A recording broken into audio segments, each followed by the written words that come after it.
Excellencies, ladies and gentlemen, we shall now proceed with the presentation of the country reports by the Office of the High Commissioner for Human Rights and by the Secretary General, submitted under Agenda Item 2.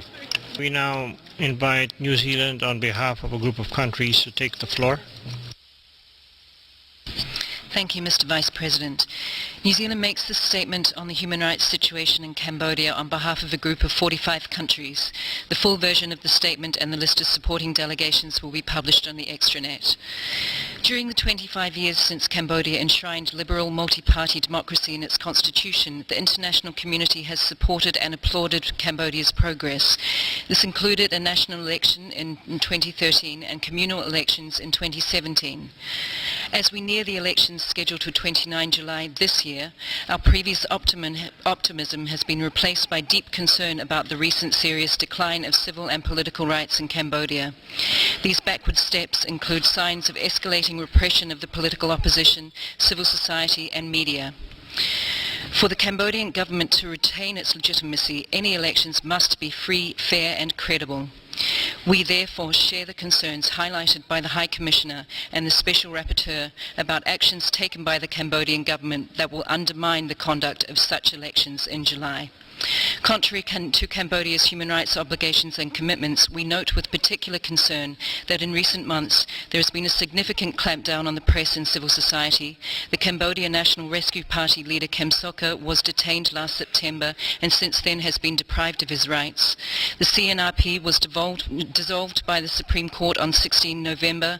118 CNRP members were banned from political activity for 5 years, and the CNRP's local and national seats were reallocated to unelected members of the ruling and other parties.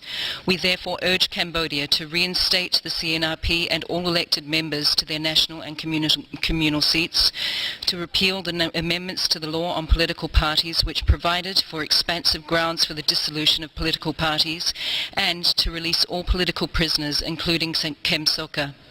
An electoral process from which the main democratic opposition party has been arbitrarily excluded cannot be considered genuine or legitimate.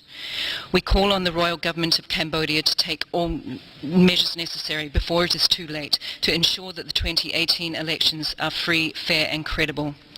We urge the government to refrain from using judicial, administrative and fiscal measures as political tools against the opposition, the media and civil society and human rights defenders. We were heartened by the recent visit to Cambodia by the Special Rapporteur and strongly encourage the government to pay close attention to the recommendations arising from that visit, and we stand ready to support the implementation of assistance that will strengthen Cambodia's democratic systems. Thank you. Thank you. May I now call on Germany, please? Thank you, Mr. Vice President. Germany aligns itself with the statement of the European Union. Since 2015, we have actively supported Sri Lanka in its efforts to favor justice, reconciliation. We invite Switzerland to take the floor. Monsieur le Vice-président, la Suisse remercie le Haut-Commissariat aux droits de l'homme pour ses rapports. Elle félicite le gouvernement colombien pour les progrès réalisés dans le cadre du processus. Thank you, Cyprus. I would like now to give the floor to the distinguished representative of Cambodia. You have 3 minutes. Thank you, Mr. Vice President. Never before has it been like it is today. This council has been dramatically politicized. Some governments use it as a political tool to meddle in other states' domestic affairs, including that of Cambodia. They have no hesitation in infringing its practices, norms and principles. Why so, I argue? The impropriety of the so-called joint statements made by New Zealand against Cambodia is conducted in breach of the Council practice.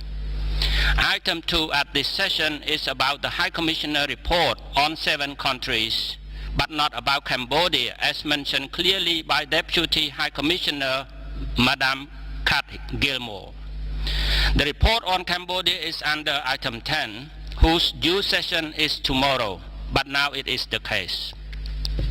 In this regard, it is not acceptable and it is not fair for Cambodia, where the menu clearly mentions only sardine is to be served, but surprisingly tuna is put on the table instead.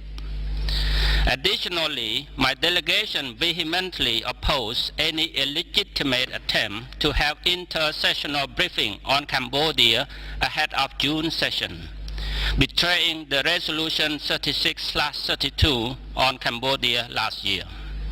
Why is this absurd idea still requested? Because Cambodia will have election in July this year, because they want regime change, because they have their pre-selected candidates to win, just to name a few. As such, they shamelessly interfere in this country's internal affairs rightly before the election occur.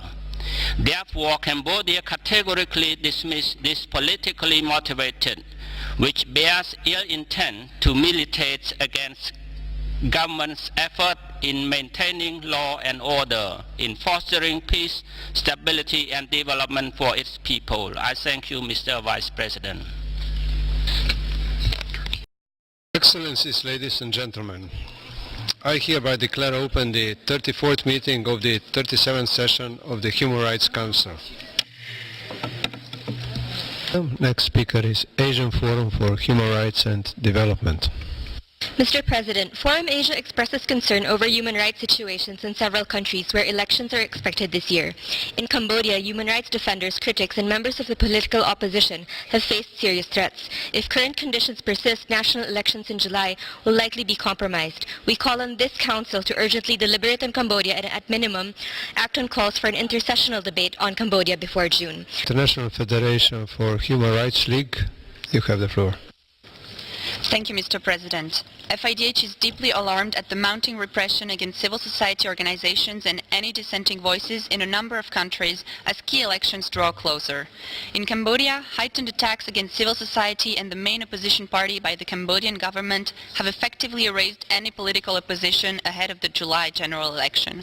FIDH is deeply troubled that the recent amendments to Cambodia's constitution and criminal code will further cement Cambodia's descent into authoritarianism. We urge the international community to call for the full respect of democratic principles and Cambodia's human rights obligations.